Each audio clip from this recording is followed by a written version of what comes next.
శనివారం ఉదయం తుంగమడుగు గ్రామంలో కమ్యూనిటీ కాంట్రాక్ట్ ప్రోగ్రాం నిర్వహించారు. Kagaz Nagar DSP Vahiduddin, rural CI Kumaraswamy, ఇసాం ఎస్ఐ కళ్యాణ్ ఆధ్వర్యంలో జరిగిన ఈ కార్యక్రమంలో 20 లీటర్ల గుడుంబ, 30 కిలోల బెల్లం, 1 కిలో అల్లం స్వాధీనం చేసుకున్నారు. అలాగే 3000 లీటర్ల గుడుంబ వాష్ను నాశనం చేశారు. గ్రామ ప్రజలకు అక్రమ మద్యం సేవనాన్ని మానుకొని ఆరోగ్యంగా ఉండాలని సూచించారు. ఒక్కొక్క ఇల్లు సర్చ్ చేసుకుంటా వస్తే మనకు ఒక 20 లీటర్ల గుడంబ, ఒక 30 కేజీల బెల్లం, 1 కేజీ పటికే, ఒక 3000 లీటర్ల వరకు ఈ పానకం తయారు చేసి పెట్టింది అవన్నీ పారబోసి ఇవి సీజ్ చేయడం జరిగింది.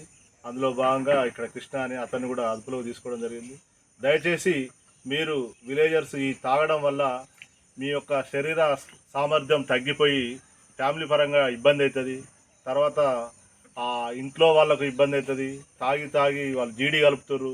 ఆ జీడి వల్ల పేగులో పుండ్లై చనిపోతే ఇల్లు గడవడానికి ఇబ్బంది అవుతుంది. ఇంట్లో పిల్లలు మీ మీద ఆధారపడి ఉంటారు. కాబట్టి దయచేసి ఇలాంటి వాటికి లోను కాకుండా మీ ఆరోగ్యాన్ని కాపాడుకొని మీ భార్య పిల్లలతో సంతోషంగా ఉండాలని మనసారా కోరుకుంటున్నాను. Thank you.